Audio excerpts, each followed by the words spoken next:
आज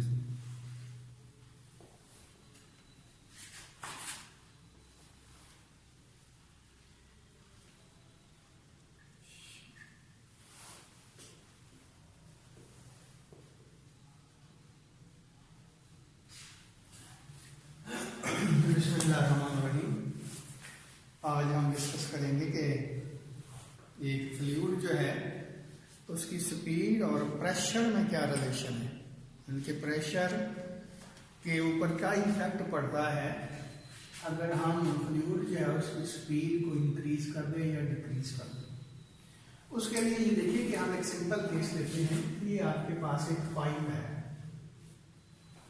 लेकिन ये पाइप जो है वो यूनिफॉर्म डायमीटर का नहीं है, उसका डायमीटर जो है वो चेंज होता है, कहीं पे ज्यादा है कहीं पे कम है। तो ये देखें इस तरह का एक आपके पास पाइप है जिसका डायमीटर जो है वो डिफरेंट है। अब इसमें एक आइडियल फ्लूइड जो है वो फ्लो हो रहा है। तो जिस तरह हमने कहा था कि आइडियल फ्लूइड जो होता है वो स्ट्रीम लाइन फ्लो होती है उसकी। तो इसमें क्या होगा फिर, ये देखिए ये स्ट्रीम लाइन जो इसमें एंटर हो रही है और ये इस तरह इसमें से फ्लूइड जो है वो पास हो रहा है, इसकी जो फ्लो है वो स्ट्रीम लाइन फ्लो है।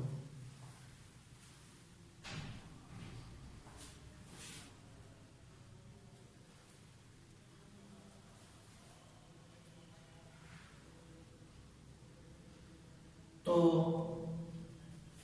हम क्या करते हैं, हम ऐसा करते हैं कि इस पॉइंट के ऊपर एक प्रेशर गेज लगा देते हैं। ये एक पॉइंट समझ लें, दूसरा पॉइंट या वन पॉइंट समझ लें, यहाँ पे एक प्रेशर गेज लगा देते हैं और चलो एक प्रेशर गेज जो है वो यहाँ लगा देते हैं। ए बी सी ये 3 पॉइंट्स के ऊपर हमने प्रेशर गेज लगा दिया। अब ये प्रेशर गेज जो है जाहिर है इसका फ्लूइड का प्रेशर जो हमें बता रही है। तो पहले फिजिकली अगर देखें तो यहाँ प्रेशर जो है, यहाँ प्रेशर जो है बहुत कम होगा, यहाँ प्रेशर उससे ज्यादा, जबकि यहाँ पे प्रेशर सबसे ज्यादा शुरू हो रहा है। अब हम ये देखना चाहते हैं कि इसकी वजह क्या है। ये जो पाइप है इसको हमने हॉरिजॉन्टल रखा हुआ, ये सरफेस ऑफ द अर्थ के पैरेलल है बिल्कुल से। तो डेफिनेटली हर पॉइंट के ऊपर इसकी जो हाइट है, एवरेज हाइट, उसकी वैल्यू जो है वो एक जैसी है। यहाँ पे H1 कह लें, यहाँ पे H2 कह लें, चलो यहाँ पे इसकी एवरेज हाइट H3 कह लें, लेकिन H1 जो होगा वो H2 के इक्वल होगा और वो H के बराबर होगा। यदि ये 1 और 2 पॉइंट जो है हम इसी को कंसीडर कर लेते हैं सिर्फ। तो यहाँ भी इसकी हाइट H1 है, यहाँ इसकी हाइट H2 है, लेकिन H2 और H1 आपस में इक्वल होगी। क्यों? हमारा पाइप जो है वो हॉरिजॉन्टली पड़ा हुआ है। तो अब हम अप्लाई करते हैं इन 2 पॉइंट्स के ऊपर बर्नौली इक्वेशन। ये मैंने इसका पहले पॉइंट आउट किया, ये 1 पॉइंट ले लें, ये 2 पॉइंट ले लें। तो हम कहते हैं अकॉर्डिंग टू बर्नौली इक्वेशन कि P1 plus half rho V1 square plus rho g H1 is equal to P2 plus half rho V2 square plus rho g H2। अब ये देखिए ये जो क्वेश्चन है वो इस पॉइंट के लिए है और ये क्वेश्चन इस पॉइंट के लिए। तो जब हम ये कहते हैं कि H1 और H2 बराबर हैं, इसका क्या मतलब हुआ, ये H1 है ये H2 है, ये दोनों जब आपस में इक्वल होंगे तो ये दोनों क्वांटिटीज आपस में बराबर होंगी, तो ये एक दूसरे को कैंसिल आउट कर देंगे। बाकी आपके पास क्या बचेगा, ये आएगा आपके पास P1 plus half rho V1 square is equal to P2 plus half rho V2 square. अब ये देखिए कि हाफ रो जो डेंसिटी है पानी की या सॉरी फ्लूइड की, क्योंकि ये आइडियल फ्लूइड है तो हम कहते हैं कि इसकी डेंसिटी जो है वो कांस्टेंट है। अब इन 2 फैक्टर्स का सम और इन 2 फैक्टर्स का सम इस पॉइंट के ऊपर और इस पॉइंट के ऊपर आपस में इक्वल होगा, तो इसका क्या मतलब हुआ, क्योंकि ये चीज जो है हाफ रो इसमें भी कॉमन है, जबकि यहाँ पे ये क्वांटिटी अगर इंक्रीज होती है तो इसका मतलब वेलोसिटी के बढ़ने की वजह से इंक्रीज होगी ये क्वांटिटी, और अगर ये क्वांटिटी इससे लेस है तो इसका मतलब इसकी वेलोसिटी की वजह से इसके मुकाबले में ये लेस है। अब ये देखिए दो क्वांटिटीज का सम आपस में इक्वल है, इसका मतलब ये हुआ कि अगर ये क्वांटिटी इसके मुकाबले में बड़ी है तो डेफिनेटली ये क्वांटिटी इसके मुकाबले में छोटी होगी। ये देखिए ना 2 + 3 इज इक्वल टू 3 + 2 होगा ना, अगर ये क्वांटिटी इससे छोटी है तो डेफिनेटली ये क्वांटिटी इससे बड़ी होगी, तो तब ये आपस में इक्वल आएगा।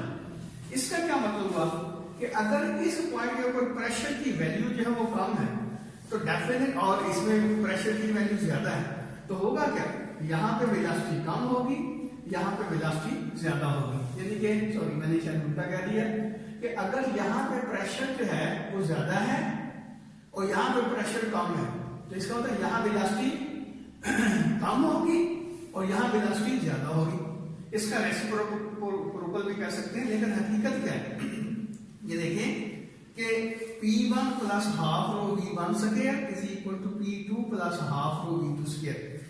V की वैल्यू जहां पे कम होगी वहां पे प्रेशर की वैल्यू ज्यादा होगी, जहां पे V की वैल्यू ज्यादा होगी वहां पे प्रेशर की वैल्यू जो है वो कम होगी। यानी कि V और P जो है ये एक दूसरे का रेसिप्रोकल होते हैं। तो आप ये देखें कि यहाँ पे वेलोसिटी ज्यादा होगी या यहाँ पे ज्यादा होगी, तो हम इक्वेशन ऑफ कंटिन्यूटी का यहाँ सहारा लेते हैं। वैसे तो आपको इनिशियली पता चल गया होगा कि जहाँ पे एरिया ज्यादा होता है वहां पे प्रेशर अपना वेलोसिटी कम, और जहाँ पे एरिया कम होता है वहां पे वेलोसिटी ज्यादा। लेकिन हम दोबारा वही पॉइंट जो है उस पॉइंट को रेज करते हैं कि A1 V1 is equal to A2 V2। क्या मतलब हुआ, इधर हमने देखा कि एरिया ज्यादा है तो डेफिनेटली क्या होगा, इसकी वेलोसिटी कम होगी। तो इस पॉइंट के ऊपर एरिया ज्यादा, वेलोसिटी कम, वेलोसिटी कम होगी तो प्रेशर क्या हो जाएगा, ज्यादा। ये देखिए इन दोनों का सम जो है वो आपस में इक्वल हुआ ना। अगर इसकी वैल्यू का हमें पता चल गया कि ये इसके मुकाबले में ये कम है तो डेफिनेटली ये जो है इसके मुकाबले में ज्यादा होगा। दोबारा देखिए इसका एरिया ऑफ क्रॉस सेक्शन इस पॉइंट पे हम ले रहे हैं A1, यहाँ पे एरिया ऑफ क्रॉस सेक्शन जो है A2 है, यहाँ पे वेलोसिटी होगी V1, यहाँ पे वेलोसिटी होगी V2। अब इक्वेशन ऑफ कंटिन्यूटी ये बता रही है जहाँ पे एरिया ज्यादा होगा वहां पे वेलोसिटी कम होगी, एरिया ज्यादा वेलोसिटी कम। इसका मतलब इस पॉइंट के ऊपर वेलोसिटी कम है, वेलोसिटी कम है तो प्रेशर क्या हो जाना चाहिए, ज्यादा होना चाहिए। इसलिए इन दोनों का अगर हम कंपैरिजन करें तो यहाँ पे चूंकि वेलोसिटी कम है प्रेशर ज्यादा है, यहाँ पे वेलोसिटी ज्यादा है तो प्रेशर कम हो जाएगा।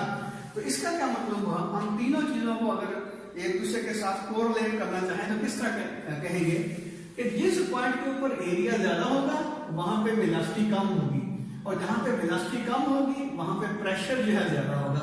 यानी कि अगर एरिया ज्यादा है प्रेशर ज्यादा होगा, वेलोसिटी कम होगी।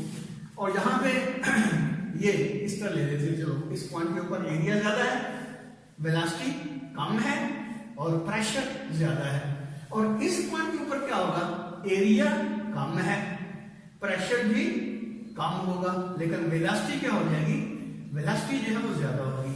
तो इसका मतलब ये हुआ कि यहाँ पे एरिया कम है प्रेशर कम है, वेलोसिटी ज्यादा है, यहाँ पे एरिया ज्यादा है प्रेशर ज्यादा है, वेलोसिटी कम है। तो इसका मतलब ये हुआ कि प्रेशर और एरिया एक दूसरे के प्रोपोर्शनल जा रहे हैं। जहां पे एरिया ज्यादा होगा वहां पे वेलोसिटी, जहां पे एरिया ज्यादा होगा वहां पे प्रेशर ज्यादा होगा और वेलोसिटी कम होगी। जहां पे एरिया कम होगा वहां पे प्रेशर भी कम होगा लेकिन वेलोसिटी जो है वो ज्यादा होगी। तो इसका मतलब ये हुआ कि ये जो गेज हमने पहले जज की थी, इस पॉइंट के ऊपर प्रेशर इसके मुकाबले में ज्यादा था और इसकी वेलोसिटी जो है इसके मुकाबले में कम थी। अब यहाँ इनका कंपैरिजन करें तो ये देखिए यहाँ प्रेशर बहुत ज्यादा है, क्यों, एरिया इससे भी ज्यादा है, यहाँ एरिया ज्यादा है तो वेलोसिटी इससे भी कम होगी, वेलोसिटी कम होने की वजह से प्रेशर जो है वो बहुत ज्यादा बढ़ गया है। तो सिंपल बात क्या हुई कि जहां पे वेलोसिटी ज्यादा होगी फ्लूइड की वहां पे प्रेशर कम होगा, और जहां पे वेलोसिटी कम होगी वहां पे प्रेशर जो है वो ज्यादा होगा। यहाँ प्रेशर ज्यादा, यहाँ प्रेशर कम। यहाँ वेलोसिटी कम, यहाँ वेलोसिटी ज्यादा। तो यही रिलेशन है प्रेशर और स्पीड के अंदर। फ्लूइड की स्पीड ज्यादा होगी तो प्रेशर उसका डिक्रीज हो जाता है, स्पीड कम होती है तो प्रेशर जो है वो इंक्रीज होता है। अब इसकी जबरदस्त किस्म की एप्लीकेशंस हैं, वो जरा हम देख लेते हैं। ये देखिए कि एयरप्लेन जो है, आपकी किताब में से दो एप्लीकेशन है वही हम यहाँ डिस्कस कर लेते हैं। एयरप्लेन जो है वो इतने सारे लोड को उठा के, बोझ को उठा के फ्लाई किस तरह करता है। और आपको पता होगा कि एयरप्लेन जो है बाद इतने बड़े बड़े हैं कि उसमें 700-800 पैसेंजर जो है वो सवार होते हैं और उनका बैगेज भी उसके अंदर होता है, यानी कि दोनों के लिहाज से वो लोड उठा के हवा के दोष में उड़ता जाता है। तो इसका मतलब क्या, इतना ज्यादा बोझ जो है वो कैसे उठा के उड़ जाता है। तो उसके लिए हम ये देखना चाहते हैं कि एयरप्लेन का जो विंग होता है उसमें लिफ्ट किस तरह पैदा होती है। तो ये है uplift in the wing of the plane. ये प्लेन जो है, एयरप्लेन जो है उसके ऊपर अपलिफ्टिंग, ऊपर की तरफ जो उसका प्रेशर जो है वो किस तरह डिवेल्प होता है, जिसकी वजह से हवा में एयरप्लेन जो है वो उड़ता है। तो इसके लिए अगर उसकी विंग के ऊपर गौर करें, यानी कि एयरप्लेन के विंग के ऊपर गौर करें, तो विंग जो है वो कुछ यूं बना होता है। ये नीचे से तकरीबन फ्लैट होता है और ऊपर से इसका कर्वेचर होता है, यानी कि ऐसा समझ लें कि हम साइड से देख रहे हैं, ये प्लेन है ना ये का, तो ये उसकी टेल आ गई, यहाँ पाकिस्तानी झंडा बना हुआ है और ये जो है उसका विंग है, यानी कि यहाँ खिड़की है इसकी, यहाँ पे ये विंग है, ये इस तरह ऐसे समझ लें कि ये विंग है। अब ये विंग जो होता है उसको इधर से देखें तो ये यूं नजर आएगा। तो एयरप्लेन जो है वो फॉरवर्ड डायरेक्शन में जाता है, एयरप्लेन इस डायरेक्शन में फ्लाई कर रहा है ऐसे। अब इसके लिहाज से अगर देखा जाए तो एयर किधर जा रही है, यानी कि इसके पॉइंट ऑफ व्यू से देखा जाए तो ये स्टेशनरी है, एयर इसके अपने डायरेक्शन में मूव कर रही है। तो ये भी थोड़ा सा इसको कर्व दे देते हैं, हम फ्लैट कर देते हैं या थोड़ा सा कर्व ऊपर दे देते हैं ऐसे। चलो ये देखिए इस तरह है इसका भी, यानी साइड पे हम देख रहे हैं इसका जो डिजाइन है वो इस तरह का है कुछ। तो सामने से एयर की स्ट्रीम लाइन आ रही है ये, तो क्या होगा, इस तरह जाएगी और ये स्ट्रीम लाइन नीचे से जाएगी। अब सिंपल बात ये समझे, वैसे तो ये होगा कि यहाँ स्ट्रीम लाइन जो है वो क्लोजर होती जाएंगी और यहाँ स्ट्रीम लाइन जो है वो फार्दर रहेगी। ये इस तरह की सिचुएशन होगी कि यहाँ स्ट्रीम लाइन क्लोज होगी, जैसे यहाँ देखिए ना ये स्ट्रीम लाइन क्लोज हो गई है, तो यहाँ स्ट्रीम लाइन जो क्लोज होगी। सिंपल बात ये देखिए, यहाँ पे एयर जो है दो हिस्सों में डिवाइड हो रही है, इसके फ्रंट पे आ गई, यहाँ पे दो हिस्सों में डिवाइड हो रही है। एयर का एक हिस्सा जो है नीचे से जा रहा है, एक हिस्सा ऊपर की तरफ जा रहा है। तो यहाँ देखिए ये कर्वेचर जो है इसका, ये तकरीबन फ्लैट है नीचे से और ऊपर का हिस्सा जो है वो कर्व है। तो ये ऐसा समझ लें कि जिस तरह दो लड़के हैं, ये ए पॉइंट है, ये बी पॉइंट है, एक लड़का सीधा ए से बी की तरफ जा रहा है, दूसरा इस पाथ को फॉलो करता हुआ यहाँ पे जा रहा है। तो डेफिनेटली किसको ज्यादा अपना डिस्टेंस ट्रेवल करना पड़ेगा, इसको, यानी कि ये 2 ये 1 कह लें, ये 2 कह लें, तो जो 2 नंबर वाला लड़का है उसको ज्यादा डिस्टेंस ट्रेवल करना पड़ता है। इसका क्या मतलब हुआ, और यह देखें कि जब ये फ्लाई करेगा तो यहाँ जो है वो लो प्रेशर होगा, लो प्रेशर की वजह से ये एयर जो है जल्दी से इसका ये कवर करना शुरू कर देगी एरिया। इसके नतीजे के तौर पर क्या होगा कि ऊपर वाली जो एयर है वो ज्यादा तेजी के साथ फ्लो करेगी। डेफिनेटली अगर ये ए से बी तक दोनों लड़कों ने एक ही वक्त में जाना है तो किसकी स्पीड ज्यादा होनी चाहिए, जाहिर है इसकी स्पीड ज्यादा होगी तो तब इसको जाके यहां मिलेगा ना। यानी कि यहां से दोनों ने सफर शुरू किया, एक यहां से भागता जा रहा है, दूसरा इस पाथ को फॉलो करता हुआ यहां तक पहुंच रहा है। लेकिन कंडीशन क्या है कि दोनों ने इस पॉइंट के ऊपर साइमल्टेनियसली पहुंचना है, एक ही वक्त में पहुंचना है। तो क्या होगा, जाहिर है इसकी स्पीड ज्यादा होगी, इसकी स्पीड कंपैरेटिवली कम होगी। बिल्कुल इसी तरह यहां देखिए कि ऊपर वाली जो एयर है इसने भी यहां पहुंचना है और नीचे वाली जो एयर है उसने भी यहां पहुंचना है, लेकिन इसको डिस्टेंस ज्यादा ट्रेवल करना पड़ रहा है, इसको कंपैरेटिवली कम करना पड़ रहा है। तो अगर साइमल्टेनियसली यहां पहुंचेंगी ये दोनों, यानी कि दोनों जो हिस्से हैं एयर के बने यहां तक एक ही वक्त में पहुंचेंगी, तो डेफिनेटली ऊपर वाली लेयर जो है एयर की उसकी स्पीड ज्यादा होगी, और स्पीड जब ज्यादा होती है, स्पीड ज्यादा होती है तो प्रेशर क्या हो जाएगा, कम। यहां स्पीड ज्यादा है, प्रेशर कम है, और यहां स्पीड कम है, प्रेशर ज्यादा है। इसका मतलब ये हुआ कि नीचे यानी कि यहां पे प्रेशर ज्यादा है, ऊपर प्रेशर जो है वो कम है, तो प्रेशर का ग्रेडियंट जो बनेगा किस डायरेक्शन में, ये इसका क्या मतलब हुआ, net force per unit area ऊपर की तरफ लगेगी, जिसके नतीजे के तौर पर एयरप्लेन जो है उसको अपवर्ड थ्रस्ट मिलता है, अपवर्ड लिफ्ट मिलती है, लिफ्ट अप होती है, और जो एयरप्लेन होता है, या दूसरे लफ्जों में ये कह लें कि वो लोड को उठा के जितना इसका लोड होगा उतना ही एयर जो है ये इस सिचुएशन में उसको अपलिफ्ट करवा रही है, इसकी वजह से ये एक पर्टिकुलर हाइट के ऊपर फ्लाई करता जा रहा है। तो ये देखिए ये एक्चुअली ये बर्नौली इक्वेशन की एप्लीकेशन है कि ऊपर एयर जो है उसकी स्पीड ज्यादा होगी, प्रेशर कम हो गया, नीचे स्पीड कम है, प्रेशर ज्यादा है। इसका क्या मतलब हुआ कि नेट प्रेशर जो है वो अपर डायरेक्शन में इसके ऊपर लगता है, जिसकी वजह से एयरप्लेन जो है वो फ्लाई करता है एयर के अंदर, या अपलिफ्ट होता है, या टेक ऑफ करता है। तो दूसरी जो एग्जांपल है वो है स्विंग। बाल जो है वो एयर के अंदर अपना पाथ जो है वो चेंज कर लेती है।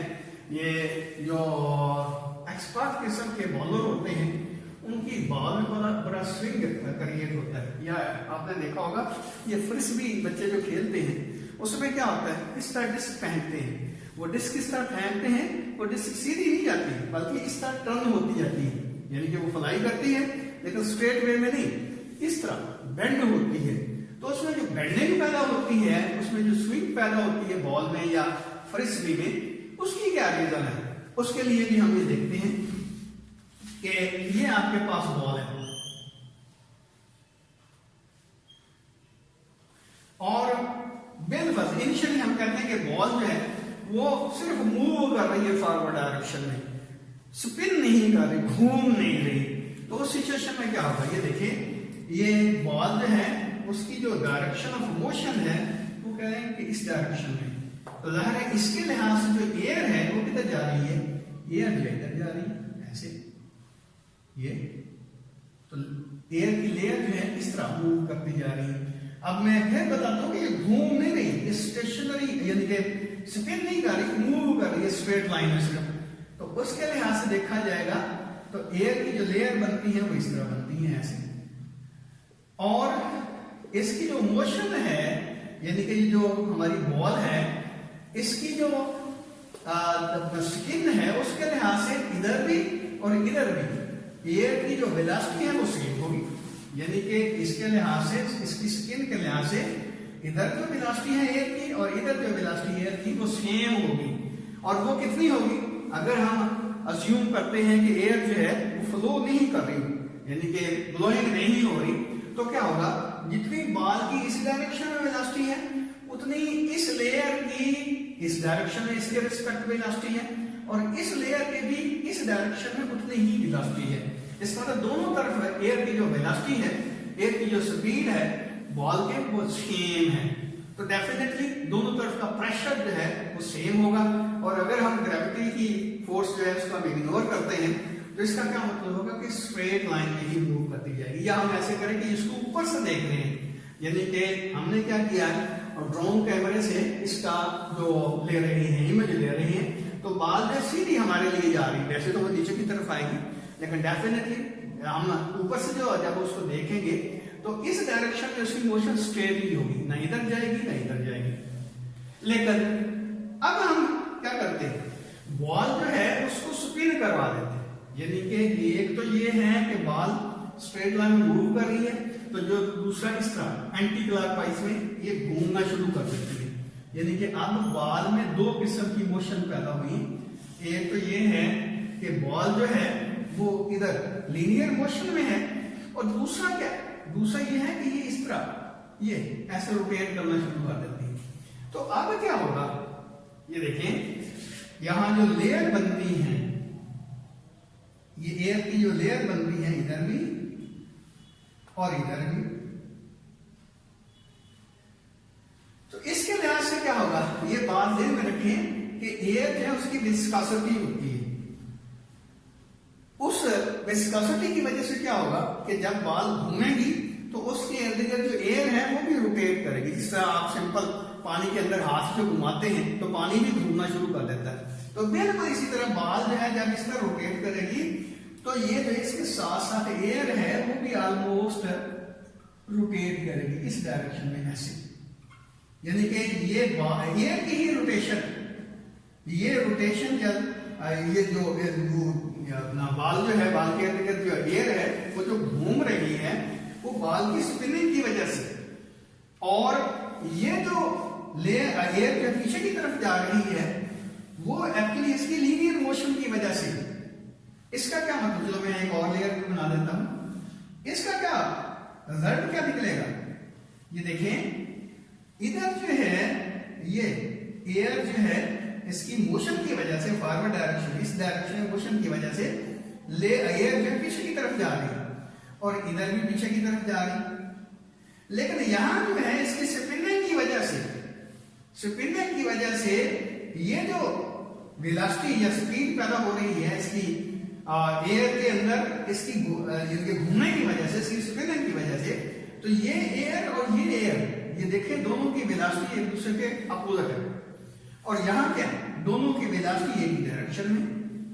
मेरी बात के ऊपर गौर कीजिएगा कि बॉल जो है इस डायरेक्शन में आ रही है और साथ ही साथ इस तरह रोटेट कर रही है, ऐसे रोटेट कर रही है।